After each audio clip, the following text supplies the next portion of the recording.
Thank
you so much for coming.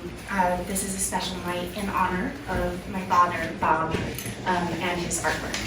And the many, many decades that he has poured everything that he has into the work that you're seeing tonight. He'll talk more in detail about some of the series, the Earthlight series that you're seeing here on this table, which is all the wood, bronze, and stone fusions. We also have some poems that are floating around. Three particular for the wise one for a piece that he'll be unveiling tonight, and I don't know the third. I think I'm going to do Alone as an Illusion. Alone as an Illusion. This is my father, Bob.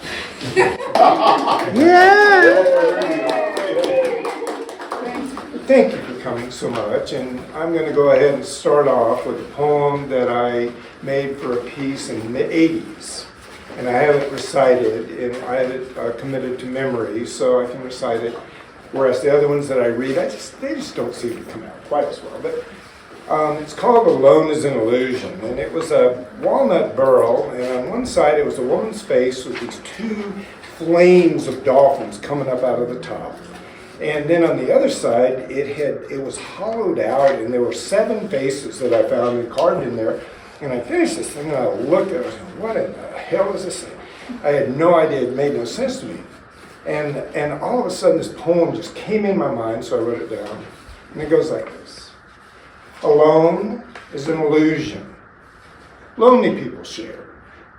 With heartbroken lovers, defenses stripped bare. They've all lost a special love, and though that seems unfair, it's a mystical mile from here to there. Loss, pain, slings your soul past its customary snares.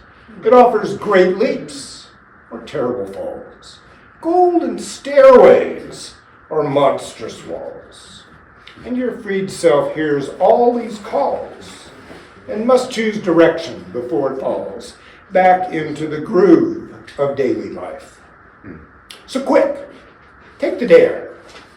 Step out boldly, aware that alone is an illusion lonely people share. Wow. Wow. Beautiful.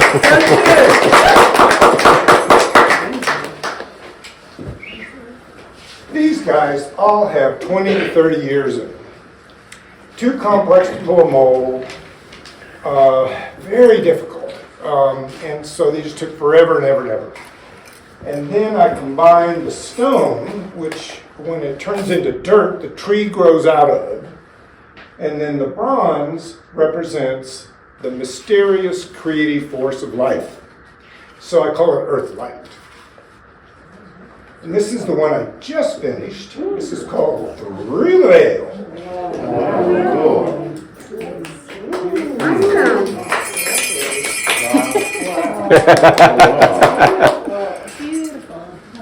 I didn't want to wait any longer. I just finished it, you know, I want to see it too. Here we are in the room.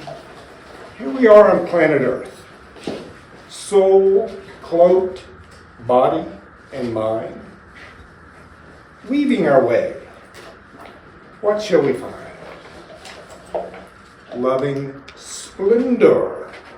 Silent and blind. But seen clearly. The born for it kind. The fun is in the giving. The nightmares unwind. We humans survive. The sometimes horrible grind. This is our journey. Through the veil. War went wide. Greed, greedy mean, it's all dried. The fear we've tried has all but died. On the other side of the veil. And that's what I see in this one. These two going through the veil. And the combination of Earthlight. And I don't have it. Linda, would you hand me that little tiny one? This one here? Yes. This is called the Wise One. And it started out as a little piece of soapstone I found when Ariel was just born. We threw her in a van and took her out to Washington from Houston, Texas. And I started carving it, and I think she impressed it. I don't know, but I carved it. And then I finished it. And then I pulled a mold and cast it. You know, I've had people look at it and say, what is it, an alien, you know, because it's got the big head stuff. And I thought about it, because I don't really go into that kind of stuff. And I thought, no, it's the witness. So that's the witness. Beyond your every thought, the witness sits and watches. Quiet, always at peace. Beyond victories and losses. Listening to soul self. Silent as a whispering breeze. Always in a good place.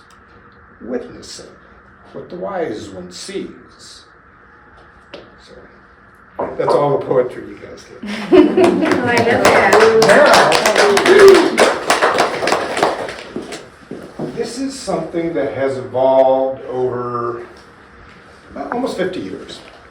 The walnut burl that I collect is the finest on the planet. The veneer was judged the best in the world in the 1938 World's Fair. And the man that taught me about it could identify 64 varieties of this stuff. Coaches and hotels all over Europe were done in this stuff. Well, if it's solid, you can make veneer. But if it isn't, I collect them. And they get older and older and older and older. And they're in limestone, so the limestone is softer than a knife, so you can carve it, unlike the really good walnut in California, say, that has silica in it, which dulls the knife blade. So I collected it, and I have all these years, and then you carve down through the rot to get to the good wood. And what this does is it takes you out of your mind and your mind's design ideas into, you don't know what it is because your knife is feeling for the good wood underneath it. And that's what starts guiding it, which frees me as an artist to a higher state of my being as a whole being, body, mind, and soul. And that somehow connects, I believe, with the soul that's in the wood and the creator spirit that's left in it and the memories that the tree has in it. So I try to do my best and carve these into being, and I call them Earthlight, because we are all Earthlight. We're life. And that light, if you're out in space, you'd be able to identify it and see it. But this one, this is the crown of creation. And it's kind of was a tough one because it was so already shaped, and the black is where the fire burned the wood. And it sort of shaped it, and then I carved probably 60 to 70% of the mass off. You carve through the rock to get to the good wood, and you can see that gorgeous. It's just, this is what you hope that walnut looks like. And so I carved it about 18 years, almost 20 years. And then I took wax and I put it around it to make this, which doesn't really have any significance except maybe it's a cloak or a blanket or something like that. And then the stone I collect, which is marbleized or marbled limestone, it's been compressed and turned into this stuff as hard as Carrara marble. And then I carve these shapes down in, and I find them till it balances the piece in a way that I like, showing the natural shape of the wood, the stone itself, and the 250 million years of life that was in it. So Earthlight is not only what the tree saw in its limited lifetime, it's what the sea saw. And so, did that answer your question? What number is it? It is number 2. Crown of creation. Crown of creation, Absolutely beautiful. yes. You know, in the process that you follow, are there times in, I'm going to call it a journey, that you're following this journey and all of a sudden something happens in the wood and it takes you on some places that you didn't think you were going to go? Okay, in sort of an answer to that question, I did one of my early pieces, I did it in the 70s, right? I've actually been inventing this mixture of bronze and wood for a long time. And I made this thing, and it looked sort of like a face, and it had flames coming out of it. And it really was neat, and I took pictures of it, and I pulled a picture out, and it was upside down. It was twice as good upside down. It was a completely different piece. So, yes, I don't know what they are until they're done. How do you know when they're done? When I have a show. Really? I swear it's true. The lady I was married to for a long time, she would hate it when anything came home because I carve them again. I just have to. And whenever I do, I raise the price. Yeah. And I put more into them. But That's when you know when now is now. Yeah. Well, yeah, it's continually evolving, and it's so complex. The story in the wood is much more than anything I can understand at all, ever will. I don't want to. Well, I guess I do, but I don't. I'm not attached to what I know. But they amaze me when I finish them, and then when you put the oil on and you get to see the light that goes down in this exquisite wood. Yeah. So I'm just now seeing these for the first time. I just finished them. Have I ever seen your stuff before, perhaps on an album? Excuse me? John Denver. Yes, actually you did. Yeah. John commissioned me in 78 to do well, his property manager's truck broke down the logs. They were building a big house up at Woods Lake. This is near Aspen, by the way. And I was 3 miles from anyone, living in a little cabin. Spent 2 winters there, one 8-foot snow-based winter on a creek. At any rate, this truck stopped and his brakes went out, and these 2 men were loading logs off onto a trailer, right?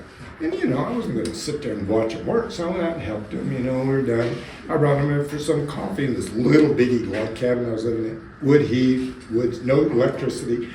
And I had this 8-foot walnut piece freedom leaning in the corner. And they said, "Oh my God." The original of that one. The original of that one, yeah. Yeah. And they said, "Oh man, that's beautiful. Where'd you get that?" I said, "Well, I did it." He said, "You did that?" I said, "Yeah."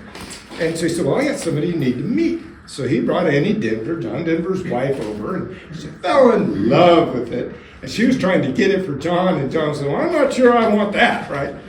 But he commissioned me to go into the house he was building, the log house, square cut logs, and I carved 4 foot by 3 foot, 4 inches down into the logs, these two dolphins, one going one way and one the other, with the spiral light in the middle. And he used a photograph of it in the Seasons of the Heart albums. Wow. That's he knew that. If anybody has any other questions on it. You pointed at something up here. Which is the one that he did? Well, there's the Freedom, right? The one you have Yeah. was 8 feet tall. Yeah, in Oh my walnut. gosh. Yeah, and a man in Houston, bless his heart, bless ours, paid $77,000 for it in 1981. And John would not have. And he also commissioned bronzes, life-size bronzes. I did an 8-foot life-size. Went into buildings and everybody went broke in Houston. And I did a 5-foot one, and I've done 40 of them that size. So it's been a well-loved piece. Yes. No, I had an opportunity to do some things with you, but black walnut was one of them. And there's other pieces of wood that you do use in the country. Are there other woods like in, let's say, Europe or Africa or whatever that you wish you could use? Well, I don't think that way. Okay. I'm very grateful, and I'm kind of led where I'm led. Yeah. But I've worked cocobolo, Brazilian rosewood, ebony, purple heart, different woods, and I like them. Rosewood, oh, it's beautiful.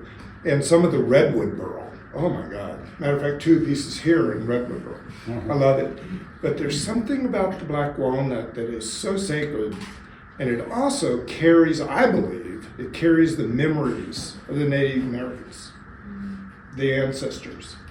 Somehow the tree brings their life in, and in Texas there aren't any Indians. Yeah. They're all gone. They kicked them all out. And so there's really no story. The only story you can find of the Native Americans is from the airheads. And New Mexico's a bit different. We give them places no one else would live here. And, so, it's something that I like that about it, and I imagine that. I have no proof of it, but did that answer your question? Yeah, it did. Probably not. Close enough. Is that it? Yeah. Then you guys just enjoy, and by the way, thank you so much for coming. I'm honored to have every single one of you here to share this with me.